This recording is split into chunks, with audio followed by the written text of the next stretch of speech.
छात्रों, सभी को स्वागत। आज इस दिवस डॉक्टर बालशौरी रेड्डी जी लिखित भारत रत्न विश्वेश्वरैया गद्य भाग के बारे में जानकारी प्राप्त करेंगे। भारत रत्न विश्वेश्वरैया के जीवन और उसके शैक्षणिक विचार और उसके प्रमुख कार्यों के विचार के बारे में इस गद्य में लेखक जी बालशौरी रेड्डी जी ने इस गद्य में स्पष्ट रूप में विवरण दिया है। प्रस्तुत जीवनी में भारत रत्न सर एम विश्वेश्वरैया के जीवन, व्यक्तित्व तथा कार्यकुशलता का परिचय मिलता है। अनेक कष्टों को झेलते हुए प्रतिभा, ಅನೇಕ ಕಷ್ಟಗಳನ್ನು ಇವರು ಎದುರಿಸಿಕೊಂಡು ಬಂದಂಥದ್ದು, ಅವರ ಶ್ರಮದ ವಿಚಾರ, ಜೀವನ, ವ್ಯಕ್ತಿತ್ವ, ಕಾರ್ಯಕುಶಲತೆ ಬಗ್ಗೆ ತಿಳಿಸಲಾಗ್ತಾ ಇದೆ। अनेक कष्टों को झेलते हुए प्रतिभा, कठोर परिश्रम, दूरदर्शिता आदि गुणों से देश के नव निर्माण में अपने महत्वपूर्ण योगदान दिया है। ಇವರ ದೇಶಕ್ಕೆ ನೀಡಿದಂಥ ಕೊಡುಗೆ, ವಿಶ್ವೇಶ್ವರಯ್ಯ ಅವರು ದೇಶಕ್ಕೆ ನೀಡಿದಂಥ ಕೊಡುಗೆ ಅಪಾರವಾಗಿದೆ। ನವ ನಿರ್ಮಾಣ में आपने महत्वपूर्ण योगदान दिया है। ಇವರು ಮಹತ್ವಪೂರ್ಣವಾದಂಥ ಕೊಡುಗೆಯನ್ನು ನೀಡಿದ್ದಾರೆ। ಇದರ ಚಿತ್ರಣವನ್ನು ಇಲ್ಲಿ ನೀಡಲಾಗಿದೆ। ಭಾರತ ರತ್ನ से विभूषित विश्वेश्वरैया का जन्मदिन इंजीनियर्स डे के रूप में सारे देश में मनाया जाता है। ಭಾರತ ರತ್ನ ಎಂಬ ಹೆಸರನ್ನು ಪಡೆದಿದ್ದಾರೆ।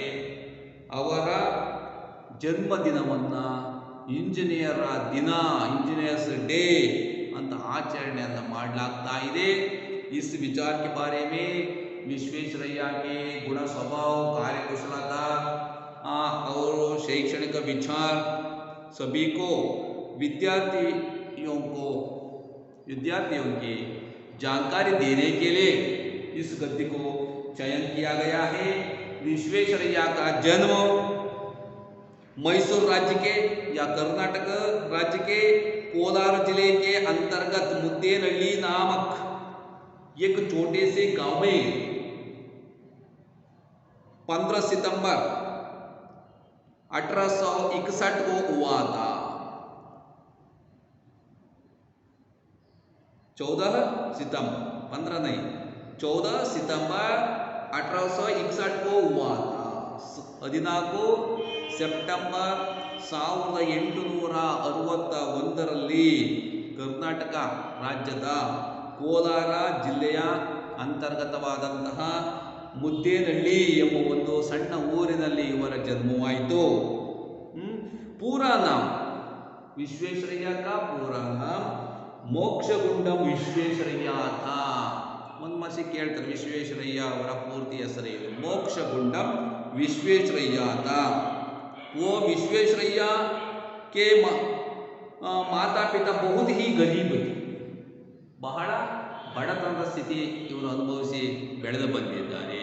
बहुत गरीबी थे माता पिता, और उसके बारे में पढ़ाने लिखने की शक्ति उनमें नहीं थी। फिर भी विश्वेश्वरಯ್ಯ के मन में पढ़ाने की लगन थी। ಬಡತನ ಇದ್ದರೂ ಕೂಡ ಇವರಲ್ಲಿ ಓದುವಂತಹ ಆಸಕ್ತಿ ಹೆಚ್ಚಿಗೆ ಇತ್ತು। ಕಷ್ಟಪಟ್ಟು ಓದ್ತಾ ಇದ್ರು। ಹೀಗೆ ಬೆಳೀತಾ ಬರ್ತಾರೆ। ಮೆಟ್ರಿಕನ್ನು ಪಾಸ್ ಮಾಡ್ತಾರೆ। ಬೆಂಗಳೂರಲ್ಲಿ ಬಂದ್ಬಿಟ್ಟು ಇವರು ತಮ್ಮ ಸಂಬಂಧಿಕರ ಮನೆಯಲ್ಲಿ ಇದ್ಕೊಂಡು ಮೆಟ್ರಿಕನ್ನು ಪಾಸ್ ಮಾಡಿ ನಂತರ सेंट्रल कॉलेज के प्रिंसिपल अंग्रेज थे। वो उससे मदद से उसको पूना के साइंस कॉलेज में दाखिल होकर उसको भी अच्छा समय में वो प्रथम दर्जा में पास होते हैं। फर्स्ट क्लास पास ಆಗ್ತಾರೆ। ಇಂಜಿನಿಯರ್ ಆಗಿ ಕೂಡ ಇವರು ಪ್ರಥಮ ದರ್ಜೆಯಲ್ಲಿ ಪಾಸ್ ಆಗ್ತಾರೆ, ಸರಿಯಾದ ಸಮಯಕ್ಕೆ पदविಯನ್ನು ಮುಗಿಸ್ತಾರೆ. इस विचार के बारे में अगले क्लास में पढ़ाया गया.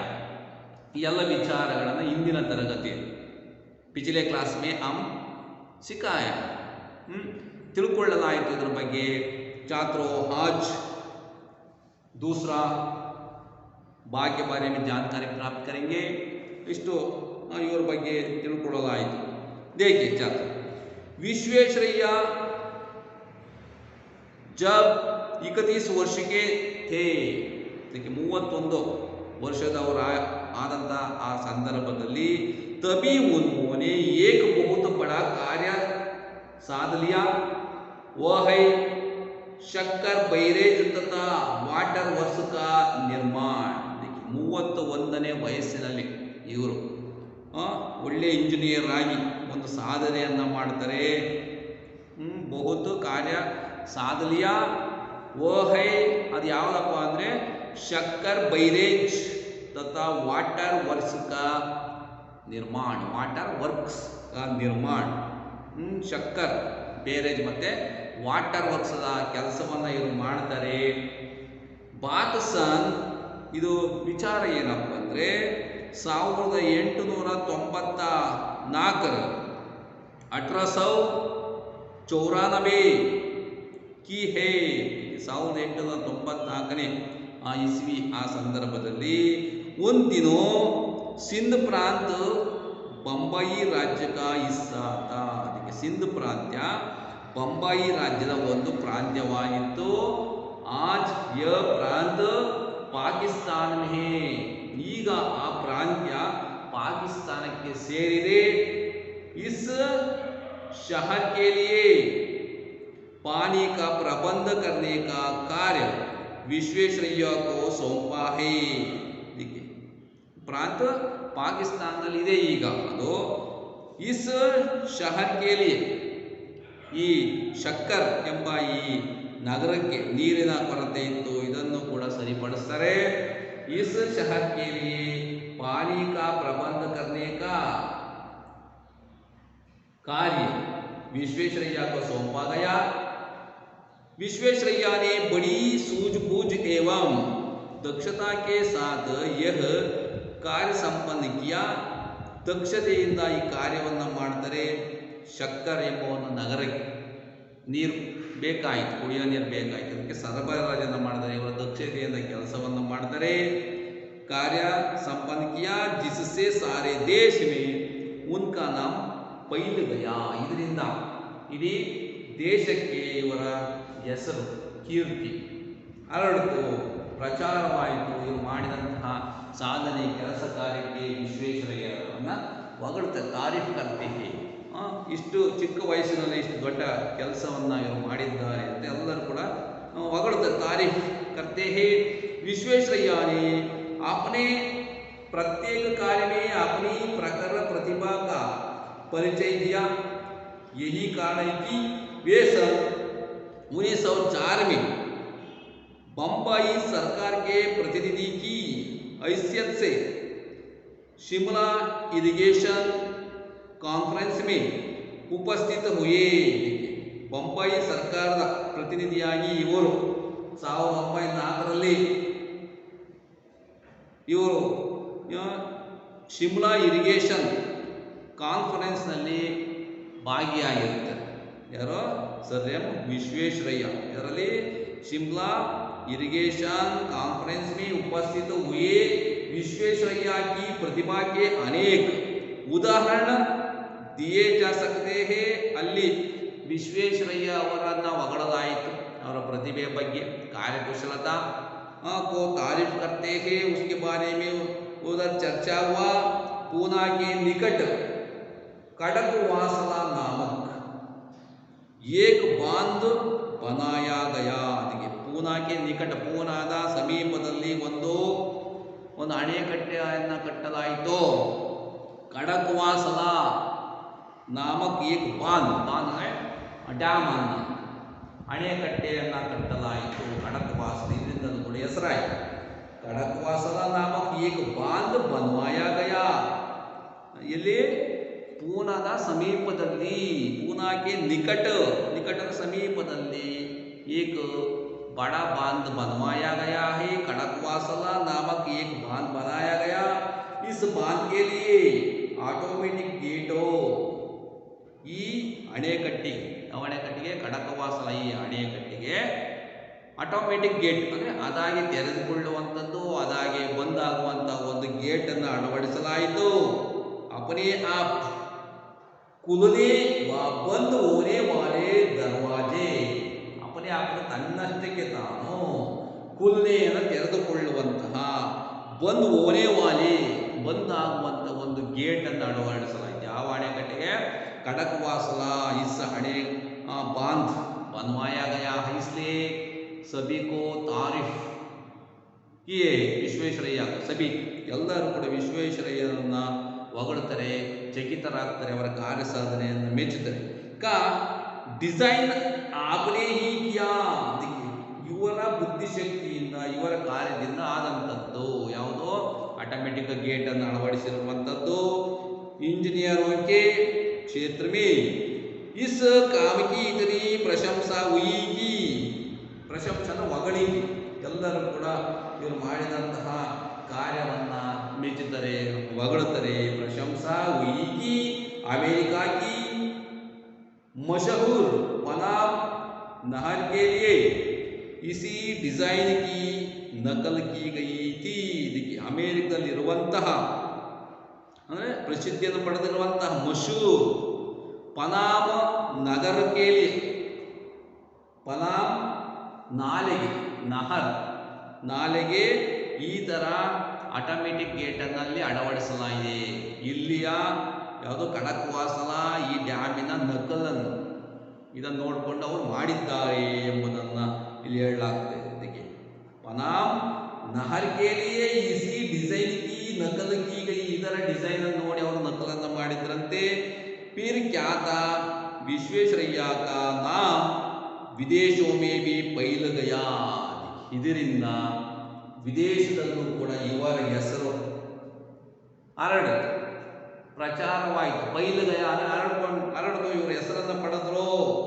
इस कार्यकुशलता को देखकर सभी चकित हुआ। भारत रत्न सदैव विश्वेश्वरಯ್ಯ उसकी कार्यकुशलता को देखकर सभी चकित हुआ, सभी देश में मशहूर हुआ। विश्वेश्वरಯ್ಯ ने जब बंबई तथा सिंध में वाटर वर्क्स का प्रबंध करने में बड़ा नाम कमाया।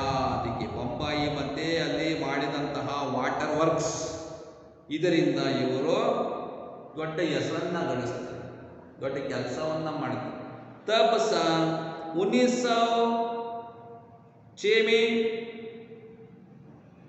अदन से उन्हें बुलावा आया। वहां पर भी उन्होंने शहर के लिए पानी का इंतजाम किया और नालियां भी बनवाई। इस कार्य के साथ उनका बहुत बड़ा नाम हुआ। साथ ही वे देश के बहुत बड़े इंजीनियरों में गिने जाने लगे। देखिए, ಬೇರೆ ಎಲ್ಲ ಇಂಜಿನಿಯರ್ ಹೋಲಿಸಿದರೆ ವಿಶ್ವೇಶ್ವರಯ್ಯನವರು ಮಾಡಿದಂಥ ಸಾಧನೆ ಅಪಾರವಾಗಿದೆ। उस समय से बड़ी बड़ी योजनाओं के लिए उनकी सलाह लेना जरूरी समझा जाने लगा। ಯಾವುದೇ ಕೆಲಸವನ್ನು ಮಾಡುವ ಸಂದರ್ಭದಲ್ಲಿ ವಿಶ್ವೇಶ್ವರಯ್ಯ ಅವರನ್ನು ಸಲಹೆಯನ್ನು ಪಡಿತಾ ಇದ್ರು ಕೆಲವರು, ಆ ಥರ ಒಳ್ಳೆಯ ಯೋಜನೆಯನ್ನು ಹಾಕಿಕೊಡ್ತಾ ಇದ್ರು ವಿಶ್ವೇಶ್ವರಯ್ಯನವರು। उस समय से बड़ी बड़ी योजनाओं के लिए उनकी सलाह लेना जरूरी समझा जाने लगा। इधर उनकी खूब पदोन्नति भी हुई। ಇದರಿಂದ ಇವರು ಮಾಡಿದಂತಹ ಕಾರ್ಯದಿಂದ ಇವರಿಗೆ ಪ್ರಮೋಷನ್ನು ಕೂಡ ಸಿಕ್ತು, ಪದೋನ್ನತಿ ಬಿ ಹುಯಿ, ಪ್ರಮೋಷನ್ನು ಕೂಡ ಇವರಿಗೆ ಆಯಿತು ಇವರ ಕಾರ್ಯಕುಶಲತೆಯನ್ನು ನೋಡಿದಂಥ ಸಂದರ್ಭದಲ್ಲಿ। ವಿಶ್ವೇಶ್ವರಯ್ಯ की ख्याति तथा पदोन्नति देख कुछ इंजीनियर उनसे ईर्ष्या करने लगे थे। ಇವರಿಗೆ ಈ ಚಿಕ್ಕ ವಯಸ್ಸಿನಲ್ಲೇ ಇವರಿಗೆ ಪ್ರಮೋಷನ್ನು, ಪದೋನ್ನತಿ, उसको देखकर कुछ इंजीनियर ईर्ष्या करते, ಅಸೂಯೆಯನ್ನು ಪಡ್ತಾರೆ ಅನೇಕ ಇಂಜಿನಿಯರ್ಸ್ಗಳು. ಇಸ್ಕೆ ದೋ ಕಾರಣತೆ, ಇದಕ್ಕೆ ಎರಡು ಕಾರಣಗಳಿವೆ. ವಿಶ್ವೇಶ್ವರಯ್ಯನ ನೋಡ್ಬಿಟ್ಟು ಅಸೂಯೆಯನ್ನು ಪಡಲಿಕ್ಕೆ ಇಂಜಿನಿಯರ್ಸ್ ಎರಡು ಕಾರಣಗಳಿದ್ದು ಏನಪ್ಪ ಅಂದರೆ, ಏಕತು ವಿಶ್ವೇಶ್ವರಯ್ಯ ಕಿ ಉಮ್ರ ಉಸ್ ವಕ್ತ್ ಕೇವಲ 47 की थी. देखिए ಅವರಿಗಿನ್ನೂ ಕೂಡ 47 ವರ್ಷವಾಗಿತ್ತು. ಆ ಚಿಕ್ಕ ವಯಸ್ಸಿನಲ್ಲಿ ಇಷ್ಟೊಂದು ಸಾಧನೆಯನ್ನು ಅವರು ಮಾಡಿದರು. और दूसरी बात, वे अनेकों पुराने तथा सीनियर्स इंजीनियरों से वेतन तथा पद की दृष्टि से भी आगे बढ़ गए थे. देखिए अनेक जन ಸೀನಿಯರ್ಸ್ ಹಿರಿಯ ಇಂಜಿನಿಯರ್ಸ್ಗಳು ಇಂಜಿನಿಯರ್ಸ್ಗಿಂತ ಇವರು ಹೆಚ್ಚಿನ ವೇತನವನ್ನು ಪಡೀತಾ ಇದ್ರು. ಮತ್ತು ಏಜ್ನಲ್ಲಿ ಚಿಕ್ಕವರಾಯಿತು. ಇದು ಅವರು ಅಸೂಯೆ ಪಡಲಿಕ್ಕೆ ಅನೇಕ ಜನ ಇಂಜಿನಿಯರ್ಸ್ इसको देखकर ईर्ष्या करते थे. वे सुपरिटेंडिंग इंजीनियर पहले ही से थे. ಇವರು ಸೂಪರಿಂಟೆಂಡಿಂಗ್ ಇಂಜಿನಿಯರ್ ಕೂಡ ಇದ್ರು. 30 पर भी हर बात में उनकी सलाह ली जाती थी. ಇದಕ್ಕೆ ಮತ್ತೆ ಇವರ ಹತ್ರ ಸಲಹೆಯನ್ನು ಕೂಡ ಪಡಿಬೇಕಾಯಿತು. ಹಿರಿಯವರು ಇಂಜಿನಿಯರ್ ಬಂದು ಇವರ ಹತ್ರ ಸಲಹೆ ಪಡಿಬೇಕಾಯಿತು ಕಿರಿಯರ ಹತ್ರ. ಇದು ಕೂಡ ಅಸೂಯೆಗೆ ಕಾರಣವಾಗಿತ್ತು. इस प्रकार अपने ही पेशे के लोगों में असंतोष देख विश्वेश्वरैया ने एक दिन अचानक नौकरी से इस्तीफा दे दिया. ಇವೆಲ್ಲ ನೋಡಿದಂಥ ವಿಶ್ವೇಶ್ವರಯ್ಯನವರಿಗೆ ಮನಸ್ಸಿಗೆ ಬೇಸರ ಆಗುತ್ತೆ. उसको असूया को देखकर, ईर्ष्या को देखकर उसको बहुत उदास होता है. इससे इसको देखकर अचानक ಇವರು ಇದನ್ನೆಲ್ಲ ನೋಡಿದಂಥ ವಿಶ್ವೇಶ್ವರಯ್ಯನವರು ತನ್ನ ನೌಕರಿಗೆ ರಾಜೀನಾಮೆಯನ್ನು ಕೊಡ್ತಾರೆ. ಇಸ್ತೀಫಾ ದೇ ದಿಯಾ. ಇವೆಲ್ಲ ಅಸೂಯೆಗಳನ್ನು ನೋಡಿ ಇವರು ಬೇಸರಗೊಂಡು ರಾಜೀನಾಮೆಯನ್ನು ಕೂಡ ಕೊಡ್ತಾರೆ. ಇಸ್ತೀಫಾ ದೇ ದಿಯಾ. ನಿಯಮಾನುಸಾರ ಉನ್ಹೇ ಪೆನ್ಷನ್ ಮಿಲ್ ನಹಿ ಸಕ್ತಿ ಥಿ. ಆ ಸಂದರ್ಭದಲ್ಲಿ ಪೆನ್ಷನ್ ಇರಲಿಲ್ಲ. ಆದರೆ ಇವರು ಮಾಡಿದಂತಹ ಕೊಡುಗೆ ಸೇವೆಯನ್ನು ಕಂಡಂತಹ ಸಂದರ್ಭದಲ್ಲಿ ಪೆನ್ಷನ್ ಕೂಡ ಕೊಡ್ತಾರೆ.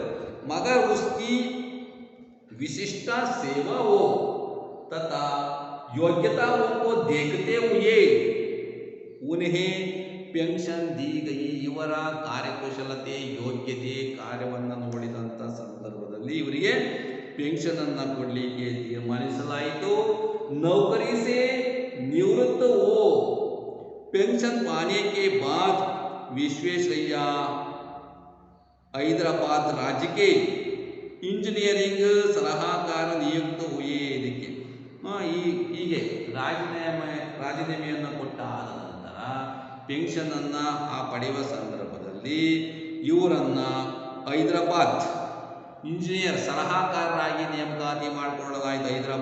हैदराबाद राज्य के इंजीनियरिंग सलाहकारी नियुक्त हुए. उन दिनों हैदराबाद रियासत पर, रियासत का मतलब होता राज्य, रियासत आ प्रांत्यದಲ್ಲಿ निजाम नवाब का शासन था. ಹೈದರಾಬಾದ್ ನಿಜಾಮರಿದ್ರು, ಅವರು ಆಳ್ವಿಕೆಯನ್ನು ನಡೆಸ್ತಾ ಇದ್ರು. ನವಾಬ್ ದುನಿಯಾ ಕೆ ಸಬ್ಸೆ ಬಡೆ ಅಮೀರ್ ಮಾನೆ ಜಾತೆ ಹೇ. ಅವರು ನವಾಬರು, ದೊಡ್ಡ ಶ್ರೀಮಂತರು ಕೂಡ ಅಮೀರ್ ಮಾನೆ ಜಾತೆ थे. परंतु हैदराबाद नवाब के सामने एक मुसीबत आ खड़ी थी. ಇದಕ್ಕೆ ಹೈದರಾಬಾದ್ ನವಾಬರಿಗೆ ಆ ಸಂದರ್ಭದಲ್ಲಿ ಒಂದು ಕಷ್ಟ ಒದಗಿ ಬಂದಿತ್ತು. ಹಾಗಾಗಿ ಸಮಸ್ಯೆ ಆಗ್ತಾ ಇತ್ತು. ಅದಕ್ಕೆ ಮುಸೀಬತ್ ಕಡೀತಿ ವಹತಿ. ಅದೇನಪ್ಪ ಅಂದರೆ ಮೂಸಿ ನದಿ ಮೇ ಬಾಡ್. ಹೈದರಾಬಾದ್ನಲ್ಲಿ ಒಂದು ಮೂಸಿ ನದಿ ಹರಿತಾ ಇತ್ತು. ಅದು ಯಾವಾಗಲೂ ಕೂಡ ಪ್ರವಾಹ ಬರ್ತಾ ಇತ್ತು. ಶಹರಿಗೆ ಅಂದರೆ ನಗರಕ್ಕೆ ನೀರನ್ನು ಅದು ನುಗ್ತಾ ಇತ್ತು. ಕಾರ್ಯಗಳಿಗೆ ತೊಂದರೆ ಆಗ್ತಾ ಇತ್ತು. ಮುಷ್ಕಿಲ್ ಹೋತಾತ. ಓ ಸಮಸ್ಯಾ ಮುಸೀಬತ್ ನದಿ ಮೇ ಬಾಡ್. हर वर्ष मूसी में भयंकर बाढ़ आती थी. ಪ್ರತಿ ವರ್ಷವೂ ಕೂಡ ಪ್ರವಾಹ ಬರ್ತಾ, ಬಾಡ್ का मतलब ಪ್ರವಾಹ ಬರ್ತಾ ಇತ್ತು, ಆವಳಿ ಆಗ್ತಾ ಇತ್ತು. इस वजह से खूब तबाही होती थी। उस बाढ़ का पानी हैदराबाद नगर में घुस आता था। ಆ ಮೂಸಿ ನದಿಯ ನೀರು ಹೈದರಾಬಾದ್ ನಗರಕ್ಕೆ, ಆ ಸಿಟಿಗೆ ನೀರು ನುಗ್ತಾ ಇತ್ತು. ಇದರಿಂದ ಬಾಧ ಆಗ್ತಾ ಇತ್ತು, ಅಂದರೆ ತೊಂದರೆ ಆಗ್ತಾ ಇತ್ತು. ಎಲ್ಲ ಸಮಸ್ಯೆಗಳು ನಿಜಾಮರಿಗೆ ಆಗಿತ್ತು. ಇದೊಂದು ದೊಡ್ಡ ಸಮಸ್ಯೆ ಆಗಿತ್ತು.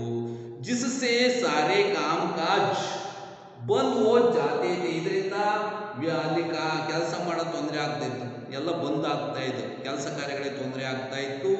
ವಿಶ್ವೇಶ್ವರಯ್ಯನೇ ಮೂಸಿ ನದಿ ಪರ್ ಕಾಬು ಪಾನೆ ಕಿ ಯೋಜನಾ ಬನಾಯಿ. ಆಗ ವಿಶ್ವೇಶ್ವರಯ್ಯನವರು ಈ ನದಿಯನ್ನು ಹತೋಟಿಗಿಡ್ಲಿಕ್ಕೆ ಯೋಜನೆಯನ್ನು ಹಾಕ್ತಾರೆ. ಕಾಬುಕ ಮತಲಬು ಹತೋಟಿ, ವಶದಲ್ಲಿ ಇಡಲಿಕ್ಕೆ, ಅದನ್ನು ತಡಿಲಿಕ್ಕೆ ಯೋಜನೆಯನ್ನು ರೂಪಿಸ್ತಾರೆ ಮೂಸಿ ನದಿಗೆ. ಬಾಂದ್ ಬಿ ಬನ್ವಾಯ, ಇದಕ್ಕೆ ಒಂದು ಅಣೆಕಟ್ಟೆಯನ್ನು ಕಟ್ಟಲಾಯಿತು. ಹೈದರಾಬಾದ್ में ಮೂಸಿ नदी को एक बांध बनवाया. साथ ही हैदराबाद नगर के लिए पानी तथा नालियों का भी बड़ा अच्छा इंतजाम किया. ಅದಕ್ಕೆ ಅಣೆಕಟ್ಟೆಯನ್ನು ಕಟ್ಟಲಾಯಿತು, ನಾಲೆಗಳ ಮುಖಾಂತರ ನೀರನ್ನು ಹರಿಸಲಾಯಿತು. ಶಹರ್ ಕೋಬಿ ಮದದುವ, ಆ ಹೈದರಾಬಾದ್ ನಗರಕ್ಕೂ ಕೂಡ ಅನುಕೂಲವಾಯಿತು, ನೀರನ್ನು ಸಂಗ್ರಹಿಸಲಾಯಿತು. ಹೈದರಾಬಾದ್ ನಗರಕ್ಕೂ ಸುಂದರ್ ಬನಾನಿ ಕಿ ಯೋಜನಾ ಬನಾಯಿ. ಅಷ್ಟೇ ಅಲ್ಲ, ಆ ಹೈದರಾಬಾದ್ ನಗರವನ್ನು ಸುಂದರವಾಗಿ, ಸುಂದರ ಸಿಟಿಯಾಗಿ ಮಾಡಲಿಕ್ಕೆ ಯೋಜನೆಗಳನ್ನು ರೂಪಿಸ್ತಾರೆ. ಯೋಜನಾ ಬನ್ವಾಯಿ. ನಗರ ಕೆ ಬೀಚ್ ಬಾಗ್ ಎ ಆಮ್ ನಾಮ ಸೆ ಮಶೂರ್. ನಗರದ ಮಧ್ಯೆಯಲ್ಲಿ ಒಂದು ಬೃಂದಾವನ ತೋಟವನ್ನು ನಿರ್ಮಿಸಲಾಯಿತು. ಆಮ್, ಒಳ್ಳೆ ಬೃಂದಾವನ ತೋಟವನ್ನು ಅಲ್ಲಿ ನಿರ್ಮಿಸಲಾಯಿತು. नाम से मशहूर है सुंदर पब्लिक गार्डन ऑफ ही की योजना का फल है. यह सुंदर नगर आज आंध्र प्रदेश की राजधानी है. देखिए, ಇದು ಹೈದರಾಬಾದ್ ಸುಂದರ ಸಿಟಿಯಾಗಿ ಪರಿವರ್ತನೆ ಆಗುತ್ತೆ ಇವರ ಕಾರ್ಯಕುಶಲತೆಯಿಂದ. अच्छा पार्क बनवाया, गार्डन बनवाया और बाग बनवाए. ಅಷ್ಟೇ ಅಲ್ಲ, ಹೈದರಾಬಾದ್ ಈ ಸಿಟಿ ಆಂಧ್ರ ಪ್ರದೇಶದ ರಾಜಧಾನಿಯು ಕೂಡ ಹೌದು. ಅದಕ್ಕೆ ಸುಂದರ್ ನಗರ್ ಆಜ್ ಆಂಧ್ರ ಪ್ರದೇಶ್ ರಾಜಧಾನಿ ಹೇ, ರಾಜಧಾನಿ ಆಗಿದೆ. ಇದರ ವಿಶ್ವೇಶ್ವರಯ್ಯ ಜಿನೇ ಹೈದರಾಬಾದ್ ಮೇ ಕಾಮ್ ಕಿಯಾ, अच्छी तरह ಕಾಮ ಕಿಯೇ. ಅಲ್ಲಿಯೂ ಕೂಡ ಒಳ್ಳೆ ಹೆಸರನ್ನು ಇವರು ಪಡೆದರು, ಕೆಲಸವನ್ನು ಮಾಡಿದರು ವಿಶ್ವೇಶ್ವರಯ್ಯ. ದಕ್ಷಿಣ ಕಿ ರಿಯಾಸತೋ ಮೇ, ಅಷ್ಟೇ ಅಲ್ಲ, ದಕ್ಷಿಣದ ಈ ಪ್ರಾಂತ್ಯದಲ್ಲಿಯೂ ಕೂಡ ಕೆಲಸವನ್ನು ಮಾಡ್ತಾರೆ, ರಾಜ್ಯದಲ್ಲಿಯೂ ಕೂಡ. ಹೈದರಾಬಾದ್ ಕೆ ಬಾದ್ ಮೈಸೂರು ಕಾ ನಂಬರ್ ಆತಾ ಹೇ. ಇದಕ್ಕೆ ಹೈದರಾಬಾದ್ ಆದಮೇಲೆ ಇಲ್ಲಿ ಕರ್ನಾಟಕ ಕೂಡ ಬರ್ತಾರೆ, ಮೈಸೂರು ರಾಜ್ಯಕ್ಕೆ ಬರ್ತಾರೆ. ಮೈಸೂರು ಕಾ ನಂಬರ್ ಆತಾ ಹೇ. ಮೈಸೂರು ಕೆ ರಾಜ ಉಸ್ ಸಮಯ ಕೃಷ್ಣರಾಜ ಒಡೆಯರತೆ. ಇದಕ್ಕೆ ಆ ಸಂದರ್ಭದಲ್ಲಿ ಇಲ್ಲಿ ಕೃಷ್ಣರಾಜ ಒಡೆಯರು ಆಳ್ವಿಕೆಯನ್ನು ಮಾಡ್ತಾ ಇದ್ರು. ವೇ ಏಕೋ ಕುಶಲ ಶಾಸಕರೇ ಹಿ ನಹಿ ಅಪಿತು ದಯಾಳು ಹೃದಯ ಕೆ ಬೀತೆ. ಇದಕ್ಕೆ ಕೃಷ್ಣರಾಜ ಒಡೆಯರ್ ದಯಾಳು ಹೃದಯ ಕೆ ಬೀತೆ, ಒಳ್ಳೆಯ ಸ್ವಭಾವ ಅವರಾಯಿತು, ದಯಾಳುಶಾಲಿಯಾಗಿದ್ದರು, ಒಳ್ಳೆಯ ವ್ಯಕ್ತಿತ್ವ ಅವರಾಗಿತ್ತು. ವೇ ಅಪನಿ ಪ್ರಜಾ ಕೋ ಹಮೇಶಾ ಸುಖಿ ದೇಖನಾ ಚಾಹತೆ ಥೇ. ಯಾವಾಗಲೂ ಕೂಡ ಇವರು ಕೃಷ್ಣರಾಜ ಒಡೆಯರು ತಮ್ಮ ಪ್ರಜೆಗಳು ಸುಖವಾಗಿರಬೇಕು ಅಂತ ಬಯಸಿದ್ರು. ಸುಖಿ ದೇಖನಾ ಚಾಹತೆ ಥೇ. इसके लिए वे नई नई योजनाएं कार्यान्वित करना चाहते थे. ಪ್ರಜೆಗಳು ಚೆನ್ನಾಗಿರಬೇಕು ಅಂದ್ಕೊಂಡು ಇವರು ಹೊಸ ಹೊಸ ಯೋಜನೆಗಳನ್ನು ಜಾರಿಗೆ ತರ್ತಾ ಇದ್ರು. कार्यान्वित करना चाहते थे. अपने इन उद्योगों की पूर्ति के हेतु मैसूर के महाराजा ने विश्वेश्वरಯ್ಯ को मैसूर आने का निमंत्रण किया. ಈ ಉದ್ದೇಶದಿಂದ ಹೊಸ ಹೊಸ ಯೋಜನೆಗಳನ್ನು ಹಾಕಿಕೊಂಡು ವಿಶ್ವೇಶ್ವರಯ್ಯ ಅವರನ್ನು ಬರಮಾಡಿಕೊಳ್ತಾರೆ ಇಲ್ಲಿಗೆ ಮೈಸೂರು ರಾಜ್ಯ. ಇದು ಕೂಡ ಕೆಲಸವನ್ನು ಮಾಡ್ತಾರೆ ವಿಶ್ವೇಶ್ವರಯ್ಯ जी अच्छी तरह कार्य करते। मैसूर राज्य में भी विश्वेश्वरಯ್ಯ भी मैसूर राज्य के निवासी थे। ಅವರು ಕೂಡ ಖುಷಿ ಆಗುತ್ತೆ ವಿಶ್ವೇಶ್ವರಯ್ಯನವರಿಗೆ ಕೂಡ ನಮ್ಮ ರಾಜ್ಯದಲ್ಲಿ ಕೆಲಸ ಮಾಡುವಂಥ ಅವಕಾಶ ಬಂತಲ್ಲ ಎಂಬ ಒಂದು ಖುಷಿಯೂ ಕೂಡ ಅವರಿಗೆ ಆಗುತ್ತೆ।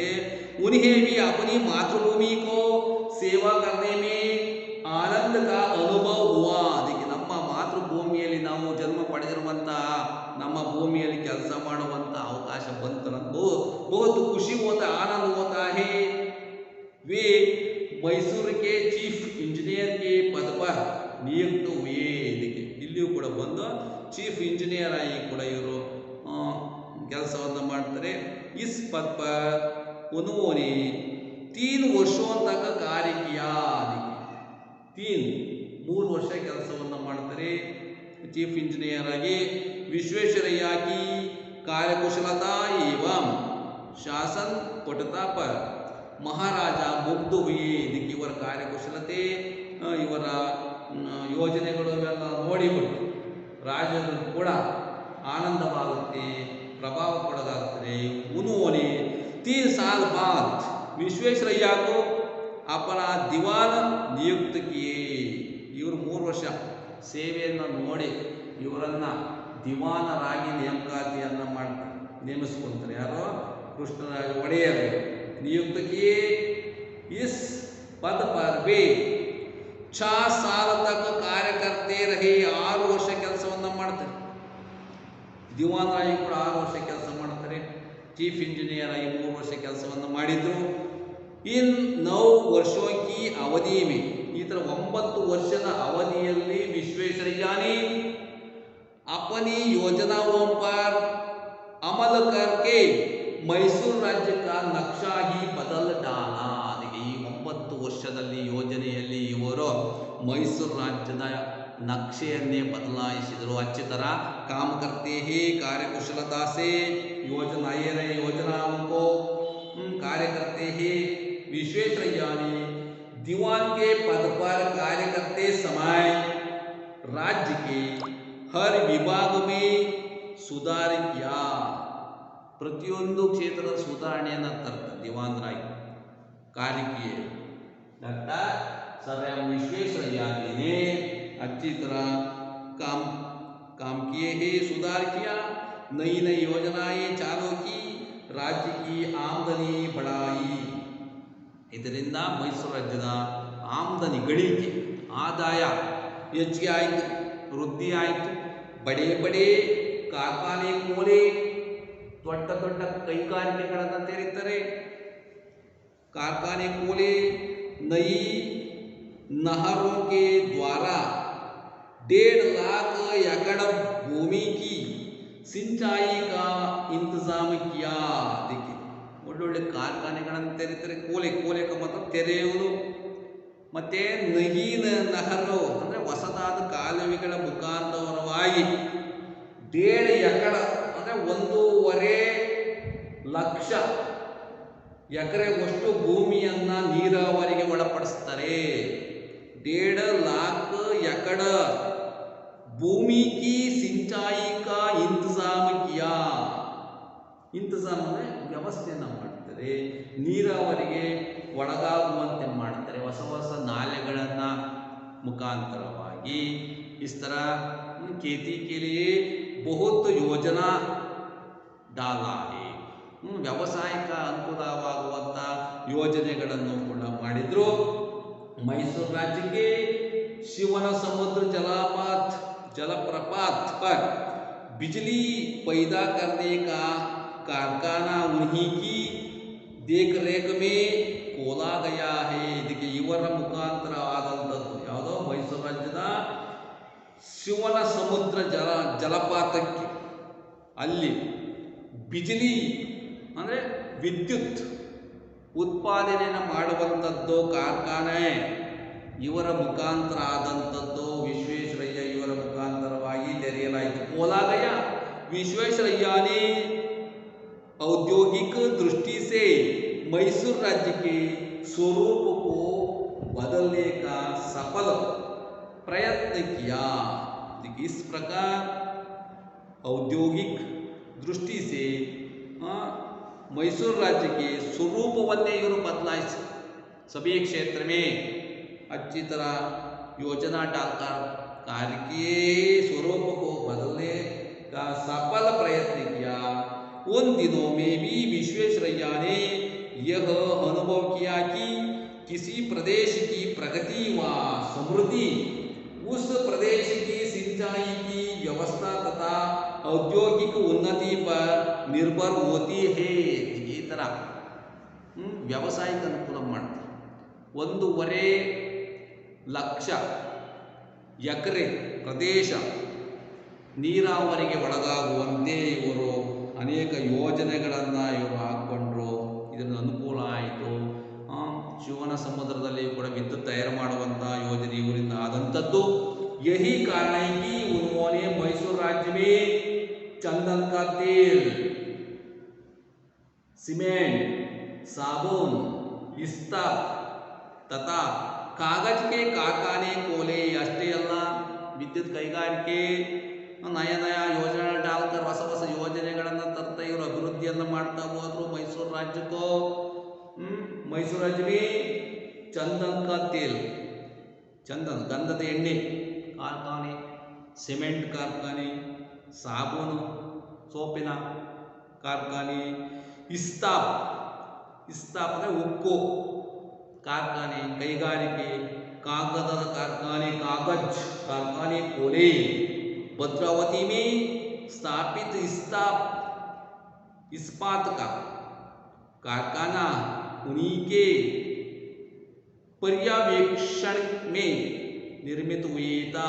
देखिए, ಭದ್ರಾವತಿಯಲ್ಲಿರುವಂತಹ ಇಸ್ಪಾತ್ ಅಂದರೆ ಉಕ್ಕಿನ ಆ ಕಾರ್ಖಾನೆ ಇವರ ಮುಖಾಂತರ, ಇವರ ಯೋಜನೆಯಿಂದ ಆದಂಥದ್ದು।